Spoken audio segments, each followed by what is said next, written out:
you are pushing to switch the communication method too soon. So it's so common. I'm sure you see this all the time, John. Like people will, you inquire, like someone inquires and then the response is, thanks for your email. I'd like to set up a 20-minute phone call with you. And the person's like, I mean, yeah, like maybe I would like to do that at some point, but can I just get a couple answers to my questions first? Or can we just chit chat first? Like if someone wanted to set up a phone call with you, then they would have clicked the link on your website to schedule a call, or they would have dialed the number that is listed on your website and called you, but they didn't do that. They sent you a DM or they sent you an email because that's how they wanted to reach out to you.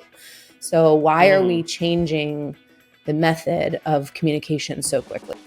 Hello and welcome to another episode of the Wisdom in the Tangents podcast. I am your host, John Mansfield. It is episode 220, and this is going to be a great one. Before we get into today's episode, a little recap from the last couple weeks since the last episode.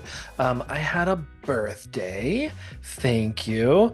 It was great. Although we went to the beach for it because I am a water person and I want to spend my birthdays near water. Lake, beach, pond, a pool, sit me in a stream. I will be happy as long as there is moving water around me. However, it was right after a hurricane hit the Gulf Coast in Texas. So everything had just been like sitting wet for a week.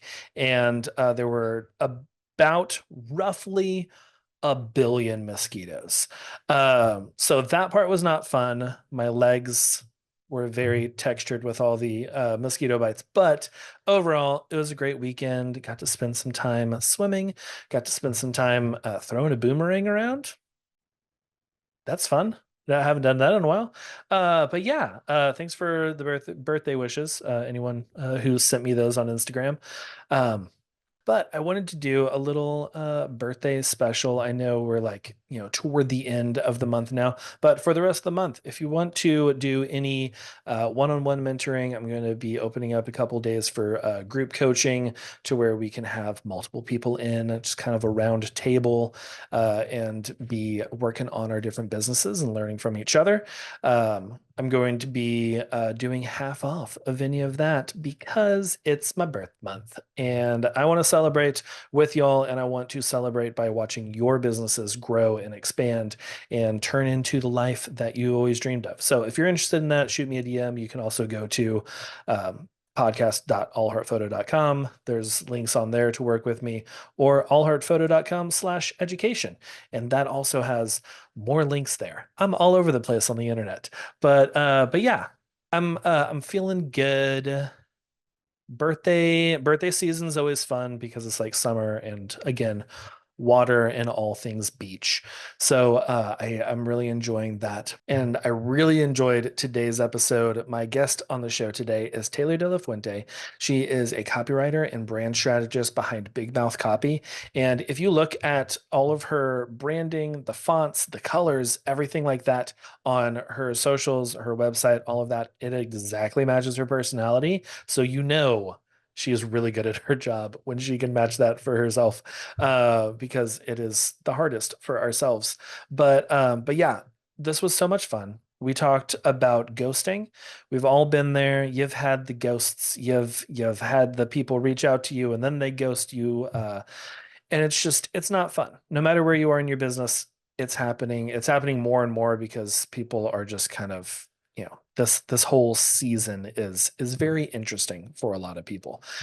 So I'm hearing that there's a lot more ghosting. I'm experiencing a lot more ghosting, and today we walk through what that means, some things that you can like set up in your business to not get ghosted in the first place, and also some strategy in how to raise a ghost back from the dead, as Taylor said.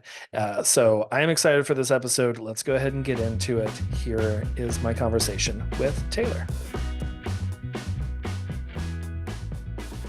Thanks for being on the show. I'm excited to get into our topic.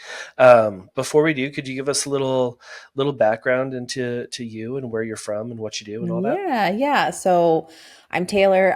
My business is Bigmouth Copy. I use she, her pronouns. I live in Dallas, Texas. I'm an East Coaster though. So being in Texas a whole other experience. It's like its own country, which, if anyone is listening is a Texan, then my husband is a Texan. It's like diehard. It's a thing, which I did not know any of that until I got married and moved here.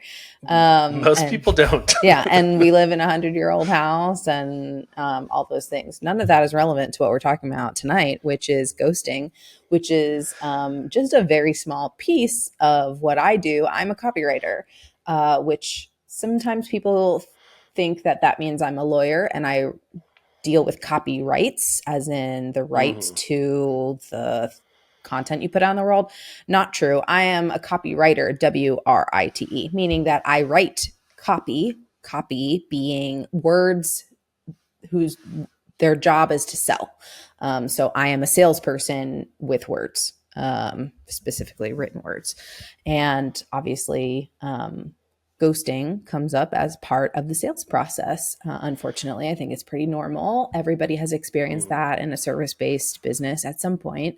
And yeah, so part of my job being a copywriter, mostly I write websites, but a lot of my clients will come back to me over time to have me write custom emails for them. I also have a very small template shop on my website where I've got a few things such as inquiry response templates, where I've kind of got like standard things that you could customize for yourself, but standard things that you should say when you talk to a lead or a new client. And so ghosting is a highly requested thing. And so it comes up pretty often. Again, I think a lot of people experience that, but it's just like, why the hell do we even deal with this in the first place? And then how do you respond to it? Is there a way to like try and revive that? And again, as a copywriter, my job is to help you sell with your words. So part of my job is helping you deal with your ghost problem. Nice.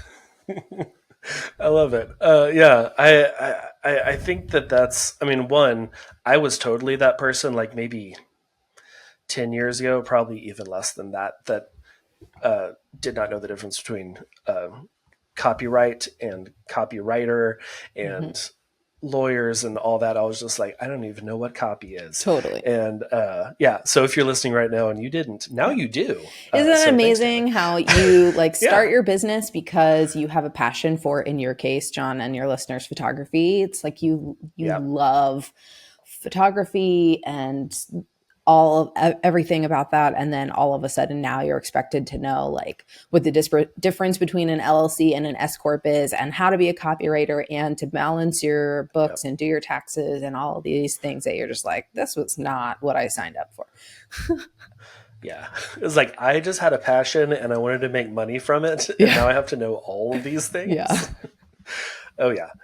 I think that is probably the earliest place that people get burnout, is when you have to when you find out that you like most of your business is doing the business part and not like the art and the passion side, and you're like, oh, I have to like market and I have to sell. This is not. I just want people to hire me. Yeah, that's I just want to do the work. I don't want to do the work of getting the work. And like everything that goes around it. But you know, that's how it goes for us small. I don't want to say solopreneurs, because it's true if you have a team as well. But I know a lot of people are solopreneurs or have, maybe an assistant or somebody. Like I have an assistant who works for me, like part-time employee. But basically it's me doing like 95% of everything. Yeah, I feel like that's how it is. Like we like to keep a good portion of like, I'll bring in some people, some assistants, a VA or something, but I still want to like have my hands on a lot of things, because when you're a solopreneur for so long, it's like I need to have that control, which I am trying to wean myself off of all of that control currently. But yeah, okay. So you mentioned ghosting. We all have it. We get the ghosts. We get the people that just are like, hey, what's your prices? And then they peace out. Yeah. What do you think kind of leads to a ghosting problem of seeing that more regularly? Yeah, totally. Okay. I spent a while thinking of this in advance so I could be concise. So I have a list. Cool. I love lists. I think then the number one thing that I see people, well, there's really two things that are the biggest ones, and then the other things are important too. So the number one thing that really bothers me the most as a copywriter is that they're getting brand voice whiplash. So whatever you're putting out there in the world, like let's say your main marketing platform is Instagram, and so you're showing up in a certain way on Instagram, it's probably a little more casual. It's probably a little more real or authentic because it's you, just like taking a photo or taking a video behind the scenes of a shoot or something and then posting it, and you're giving your candid thoughts, blah, blah, blah.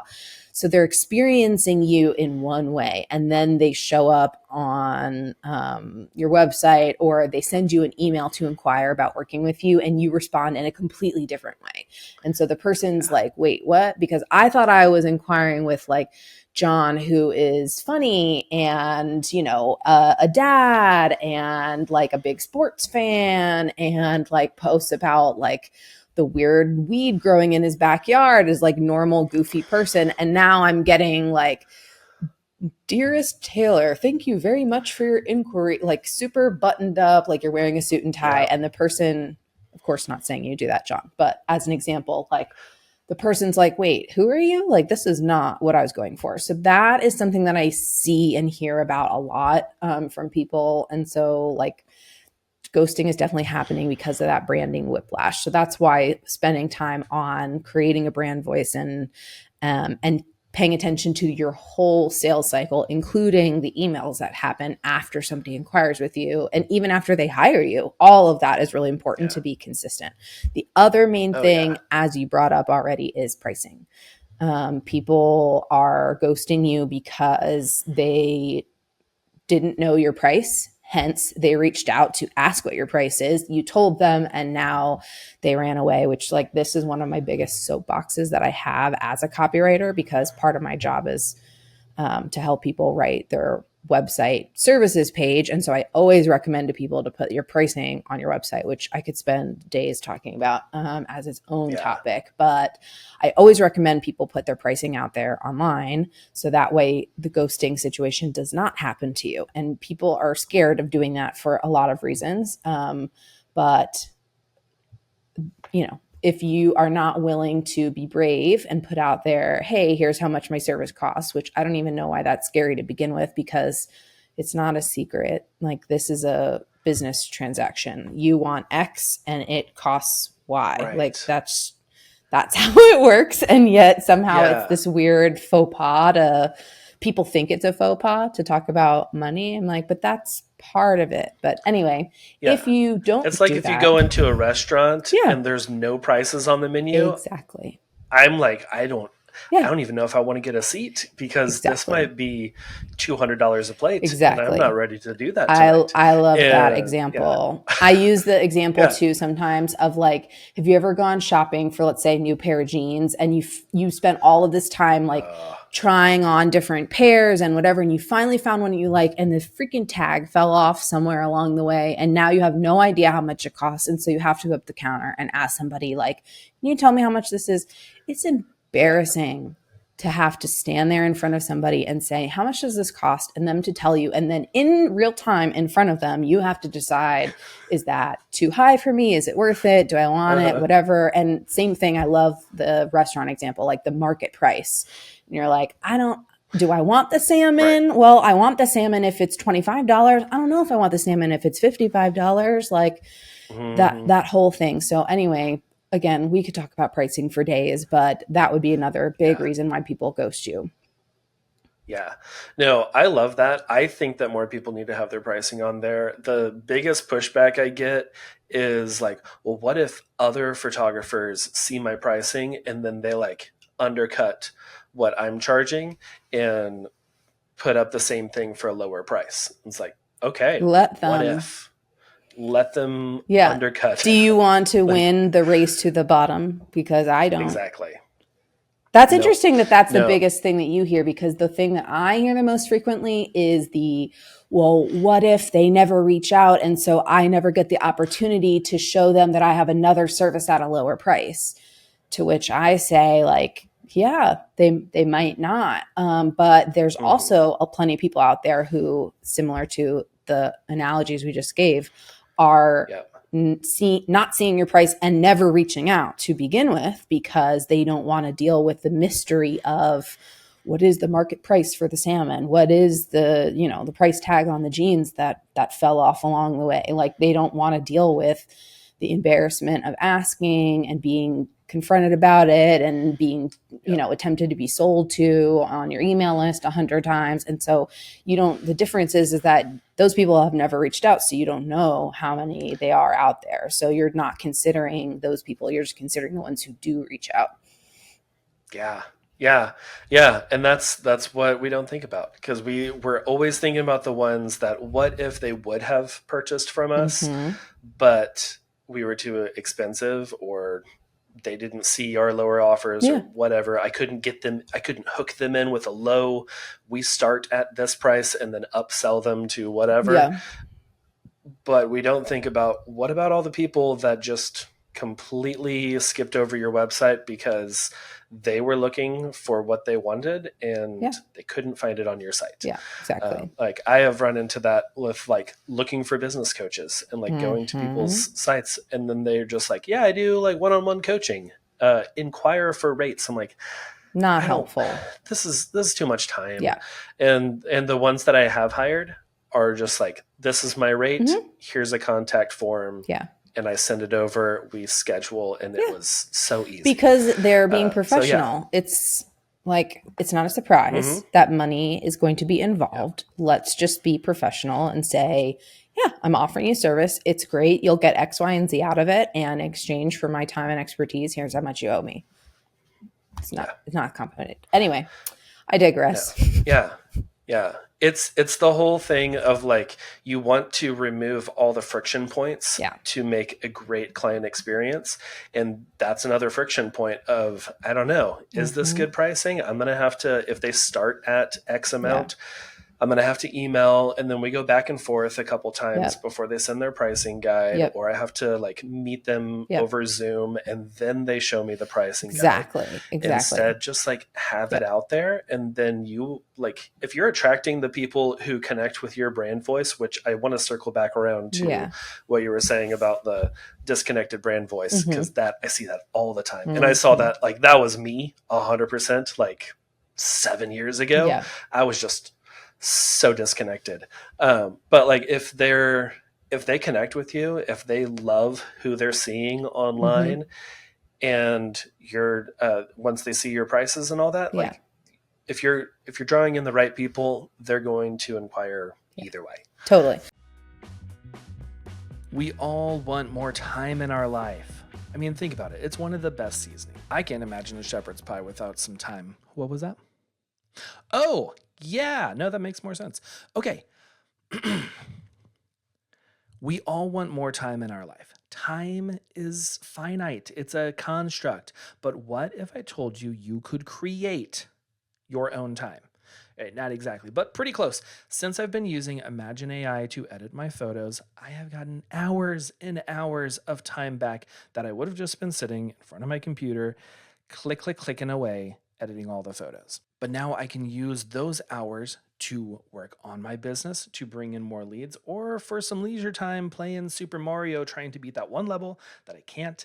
It's those freaking ghosts. They get me every time. Okay, so this is how it works. With Imagine AI, you upload your photos and it reads everything and learns how you took it from the raw files to the edited images. And it will learn to edit just like you. I've already uploaded over 16,000 images, and every single catalog I get back is better than the next. If you want to get your time back and get your first 1,500 images edited for free, go to allheartphoto.com/AI. That's allheartphoto.com/AI and create more time. All right, now I'm hungry. And I loved what you said about friction points too, because that's really what this is about, is like, how do you remove all of the points of friction, answer all of the questions that somebody might have. So that way you can just like pave the way to an easy conversation where you can forget about all of the bullshit that makes everybody nervous and sort of that they're anxious about asking about, but they want to know, and can just get to the actual, is this a good fit or not? And so the other things that come to mind are like, if you take too long to respond, if somebody inquires and you take too long to respond to that inquiry, then somebody might ghost you. Or if you're giving too much info too soon, that might be the reason why somebody ghosts you. Or my other favorite one that this happens so often is like you are pushing to switch the communication method too soon. So it's so common. I'm sure you see this all the time, John. Like you inquire, like someone inquires and then the response is, thanks for your email. I'd like to set up a 20-minute phone call with you. And the person's like, I mean, yeah, like maybe I would like to do that at some point, but can I just get a couple answers to my questions first? Or can we just chit chat first? Like if someone wanted to set up a phone call with you, then they would have clicked the link on your website to schedule a call, or they would have dialed the number that is listed on your website and called you. But they didn't do that. They sent you a DM or they sent you an email because that's how they wanted to reach out to you. So why are we changing the method of communication so quickly? So that's another reason why people ghost, is like they're saying, hey, I want to like talk via email. And you're like, cool. But can we get on the phone? Because again, somewhere along the way, like some business coach or some conference speaker or whatever said like the way to sell is to do it face to face and to get people. And like, yeah, I get that. But also like, are we asking for too much too soon? So yeah, it's like going on a first date and then being like, hey, next week you want to meet my parents? And it's like, this is a different level. I am not ready for this yet. Like, I just want to like go grab coffee again.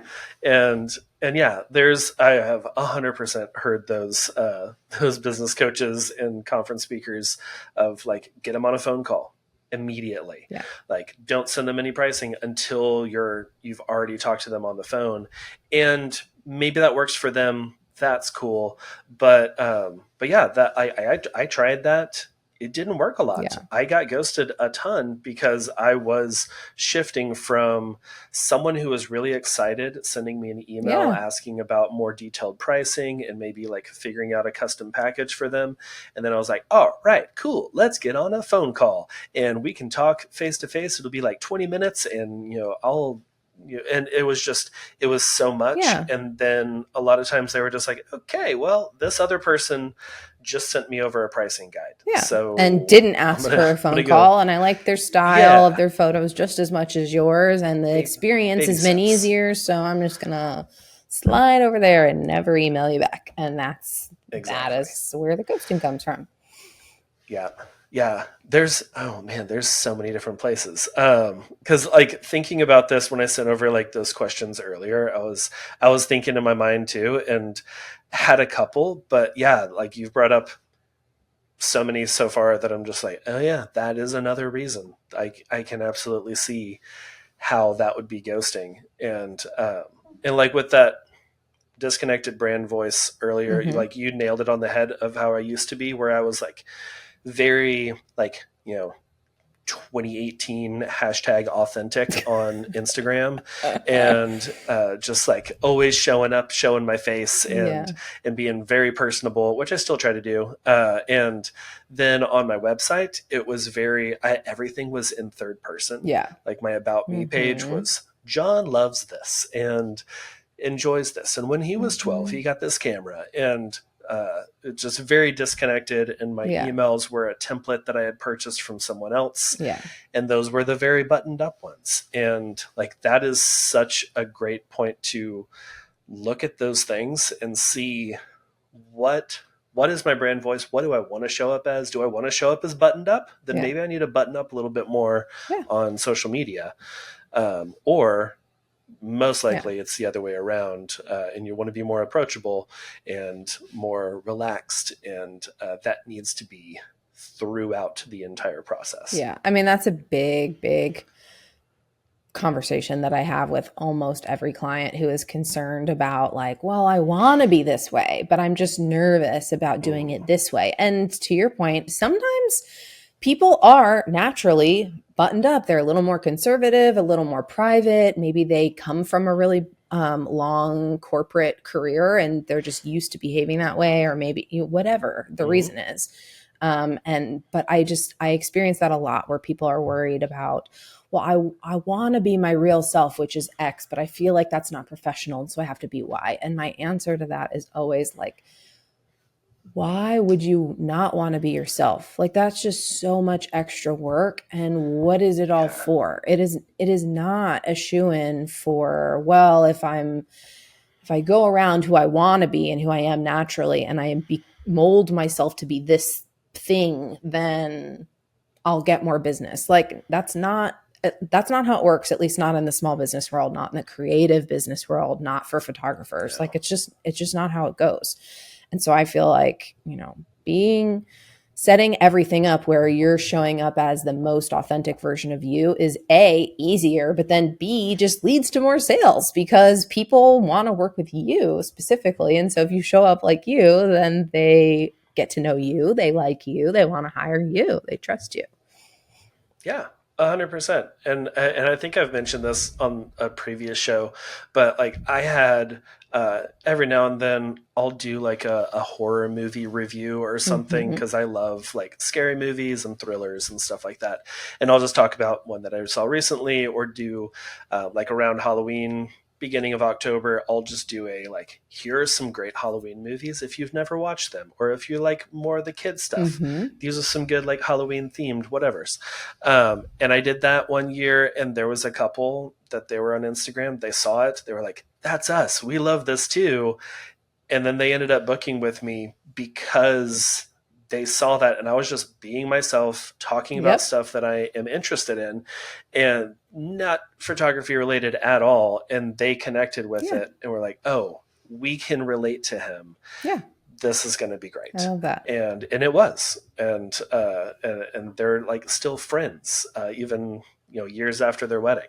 But yeah, that whole thing is very, I feel like a lot of us, especially in the photography realm, I see so many people looking at the people on stage, the photographers with hundreds of thousands of Instagram followers, giant TikTok personalities, and just being like, okay, I need to emulate what they're doing and become like this little version of them, instead of just taking what you already have and just being more open about it and expanding on that.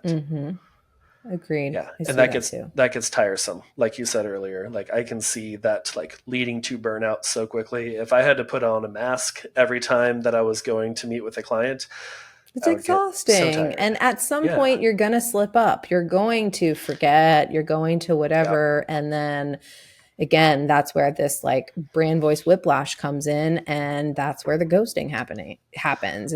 Somebody goes, I love comparing sales to dating because everyone has had a dating experience, even if you're single. Like everyone has at some point been on a date and experienced that. And it's very much like if you're, on a dating app and you're DMing with somebody and they appear one way and you connect with them in one way, and then you meet them in real life and they're something completely different. They look nothing like their photo. They don't talk the same way. They don't behave the same way. You're just like, who are you? Like, I don't even know you. And I don't want to go on another date with you. It's exactly the same thing. It's exhausting to say I'm this. And it's not that you don't want to put your best foot forward with your sales. Of course you do. And that's where like having a website comes in handy, is because you can spend time writing copy, selecting the perfect photos, highlighting your portfolio, all of the things that put that best foot forward, but it's still you, not some other version of whatever, because again, it's exhausting. It's, a little bit of a lie, sometimes a lot of it of a lie, depending on how you're doing it. And like, it just leads, everybody ends up, it's like a bad rom-com. Everybody ends up sad and depressed at the end. Yeah. It is. It's really difficult to to really like mesh together your copy and portfolio and imagery and all of that to your brand voice if you're looking at other people and not looking at who you are. And that still happens for me. I have to stop myself from going and editing my website after I go to someone's website. I'm like, oh, this was really cool. They had this thing, or they were using this font. I really like that font. I'm going to go change everything on my website now. And I have to stop myself and be like, okay, is this me? Yeah. Is this going to connect? And also, is the amount of time that I'm going to spend on this going to be beneficial to bring in the amount of money that is worth my time? Yeah. Probably not. But yeah. Okay. So I know you've already mentioned a few things that we can do kind of like on the front end before we even get the leads, before they have the ability to ghost. What are some things that we could do on the front end?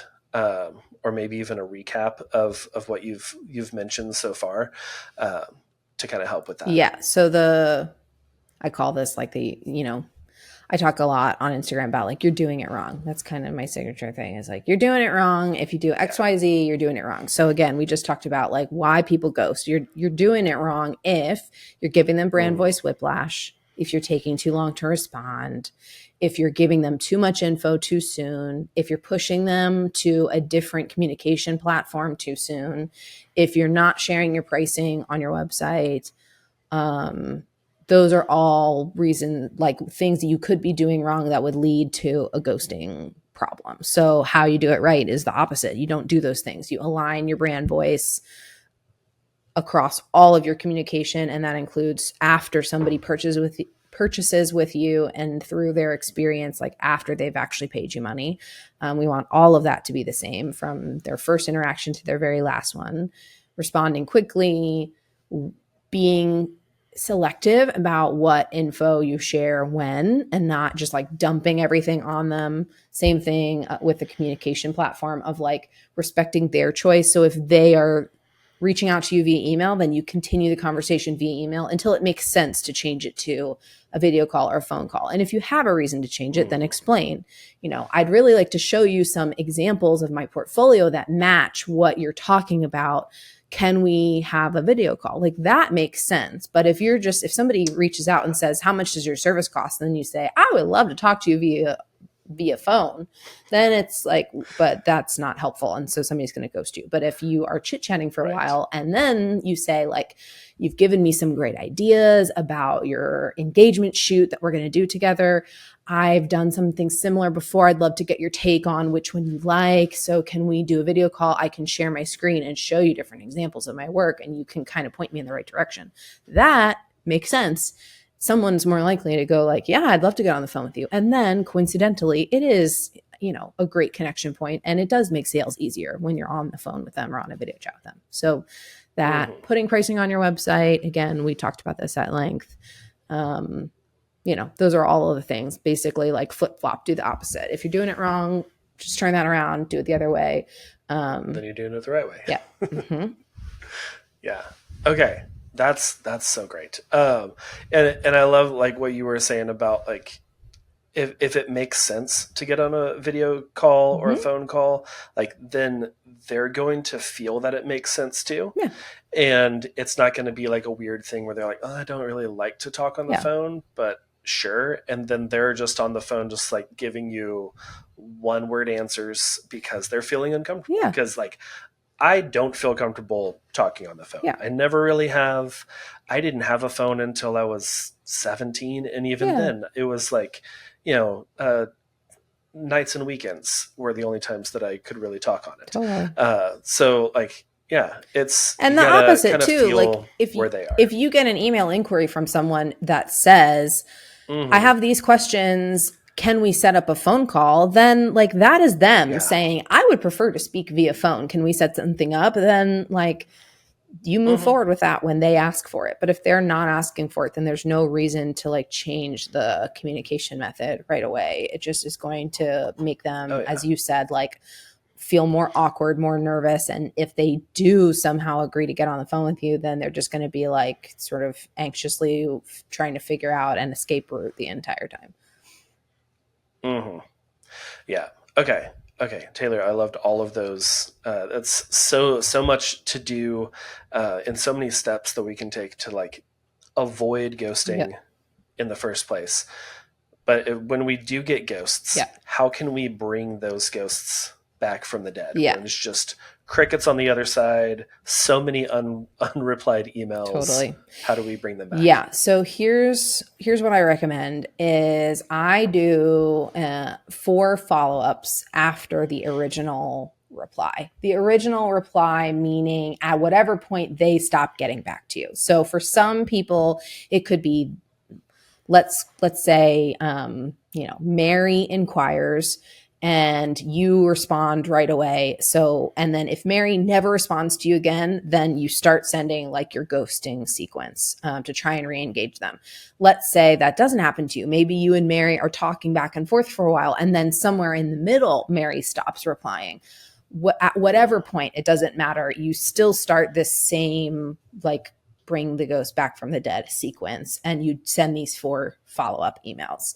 But so the first like bring it back from the dead one is sort of the polite, like, hey, not sure if you didn't get my email, didn't see it. Basically like, hey, we were talking and then I never heard back from you, which can be awkward for anyone. And the way that I personally like to send it, but of course there's a million things you can say. The way that I send it is I blame it on technology. And so I kind of say like, technology can be the worst sometimes. Maybe my email went to spam, maybe you didn't see it. So I'm just going to resend. And I literally copy and paste in italics below.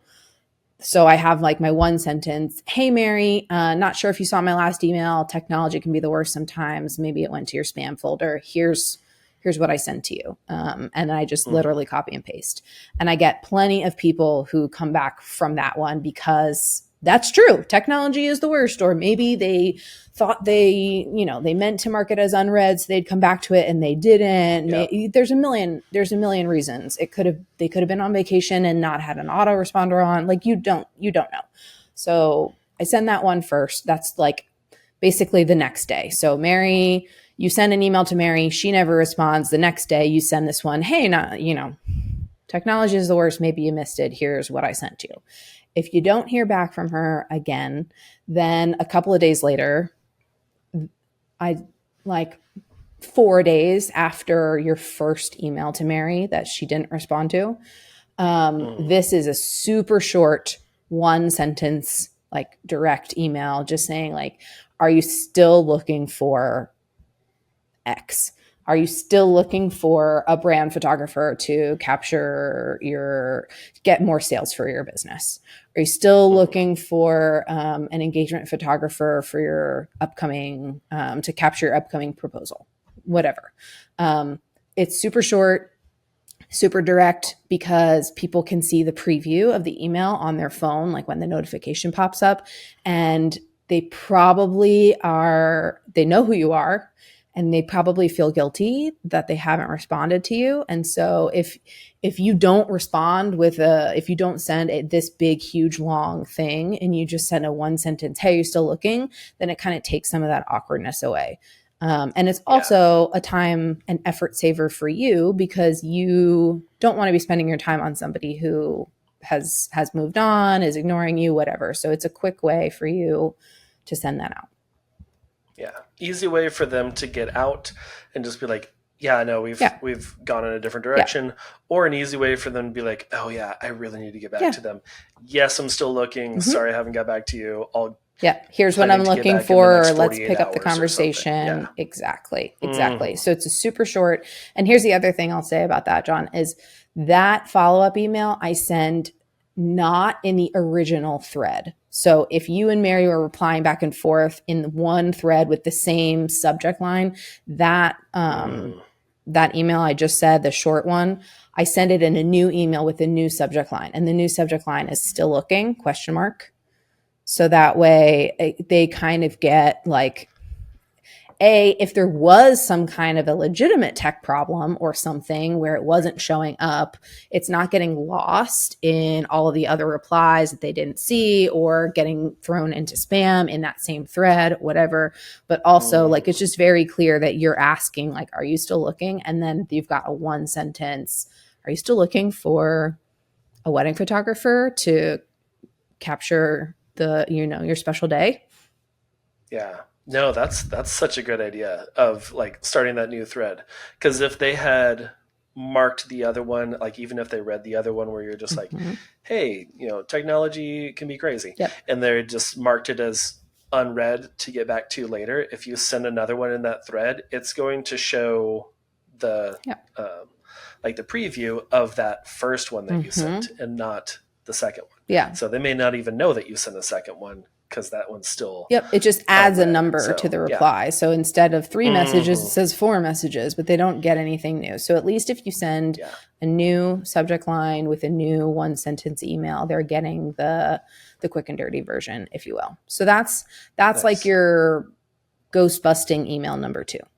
Let's say that Mary still doesn't reply to you after that one. Then you send your ghost busting email number 3. I send that one 2 weeks after the first unreplied email. And so that one, we're trying something new because the whole point of this is like trying to have a conversation with somebody, be professional about it, drive the conversation forward and, be professional. But again, we're also trying to like get our personalities across, connect with people, all of that jazz. So on that number 3, I like to try something new and be funny and try and make their response as easy as possible. And so I do like a multiple choice. And so the example that I have in my templates in my shop, but again, I always tell people to customize it. And I've seen some really fun ones once I give the framework for it. But in my example, the subject line is, did you win the lottery? And then the body of the email is, hey, Mary, I haven't heard back from you since you reached out a few weeks ago about wedding photography, which leads me to believe that either A, you hired another wedding photographer, B, you have not hired another wedding photographer and have been meaning to reply to me but have been really busy, or C, you bought a scratcher ticket, you won big time cash, and you decided to elope in Vegas. So of course you don't need a wedding photographer anymore. I'm dying to know which one is correct. Will you tell me? So it's something completely different. It's a little bit funny. Yeah. And you really, in reality, you're just asking somebody to reply with A, B, C. And so if the answer is A and they hired somebody else, then they can just hit A and not feel weird about it. And if it's B, they haven't hired somebody yet and they've been hoping to talk to you again, or maybe they weren't really hoping to talk to you again, but technically they haven't hired anybody else yet. This might put you back in the running because you have a personality. It's kind of fun. You're being creative, whatever. And of course, number C, like never happens. But if it did, I would want to know the person who won the scratcher ticket.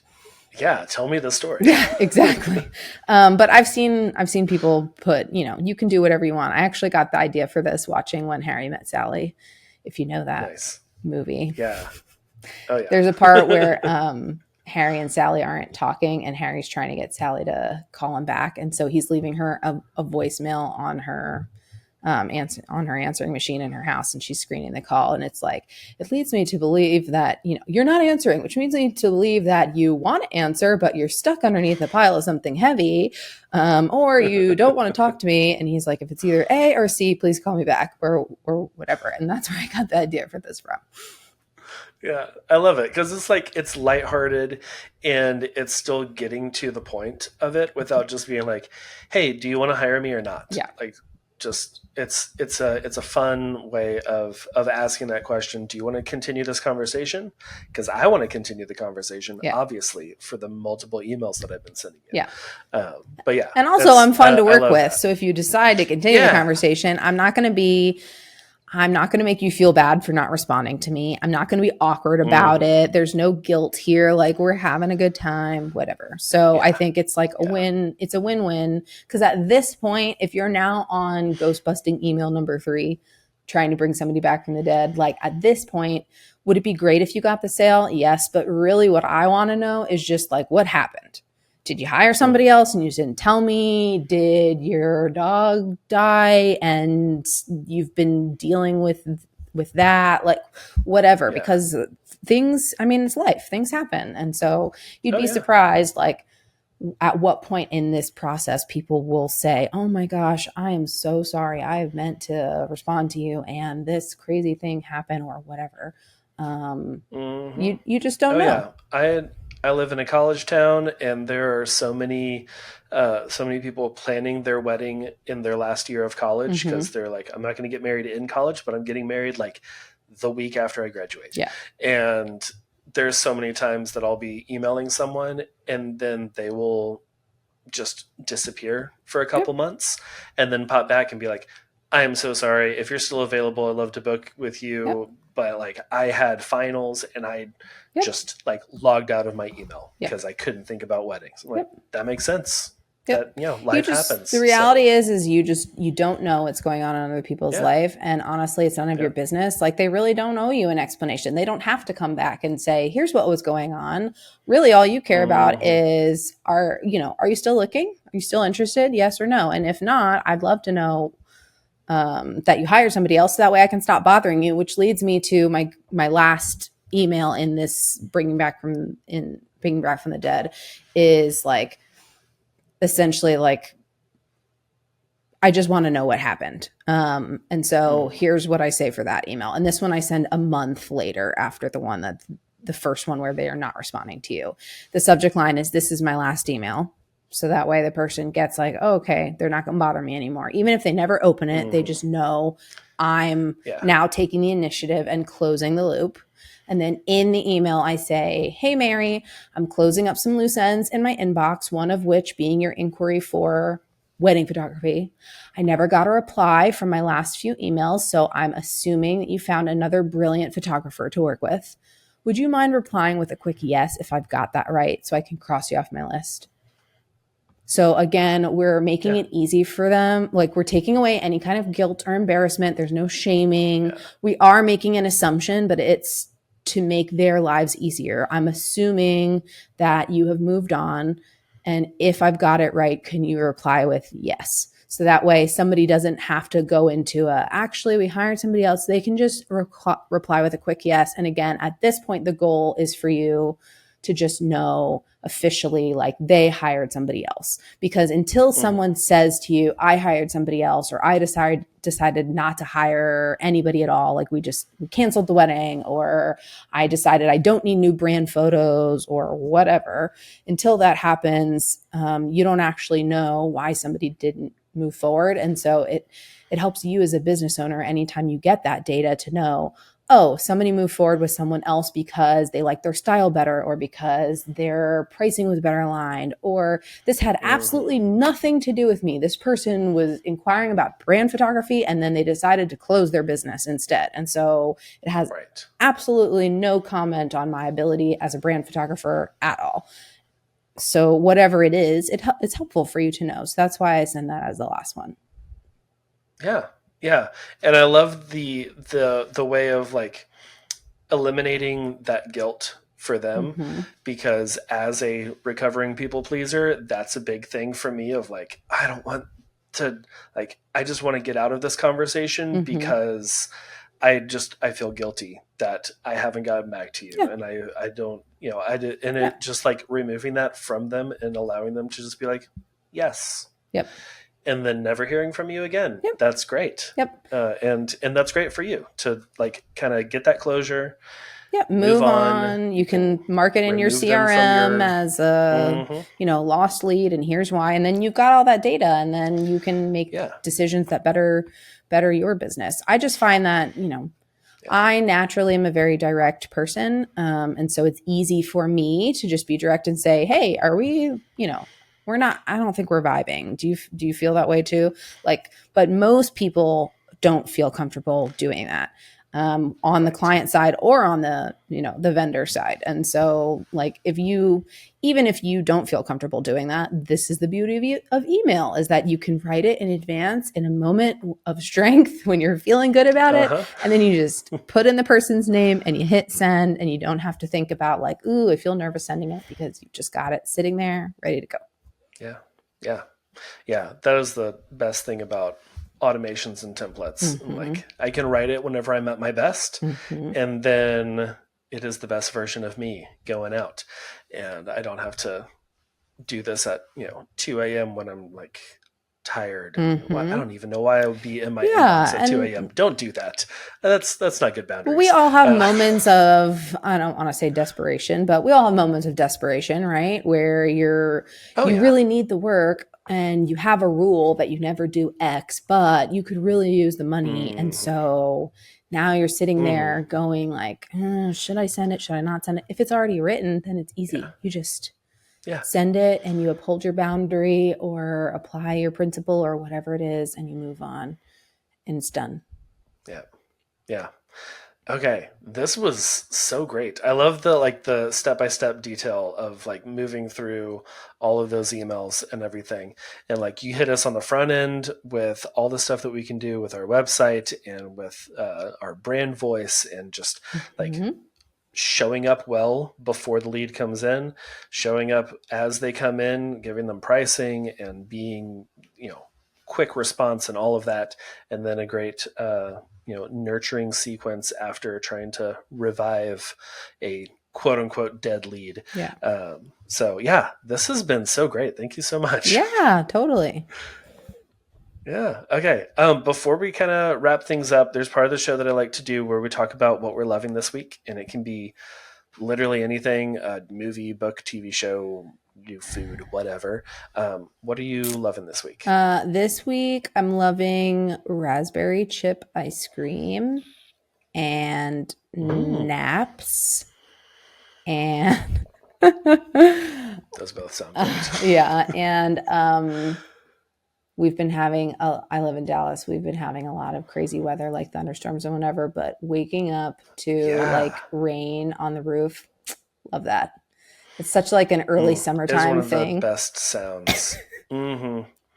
Yeah, that storm. So the storm that hit y'all with the was it a tornado, or was it just like 80-mile-an-hour winds? I think it was just 80-mile-an-hour winds. Yeah. Okay, I got conflicting things on TikTok, and I was like, I don't think it was actually a tornado because I don't see any funnels. Yeah, I don't. But think yeah, so. Still crazy storm, damage to a lot of stuff. Yeah. And we're in College Station, so we got like the tail end of that moving east, and it was like the coldest rain, and it felt amazing because it was like 97 degrees earlier in the afternoon, and then the rain just came, and it was so cold, and it was like 75 degrees after that, and it was great. The wind was crazy, but it felt. Isn't it so weird too to get hailstorm in like 90-degree weather, and you're like, I have golf ball sized pieces of ice on my front porch, and also I'm sweating.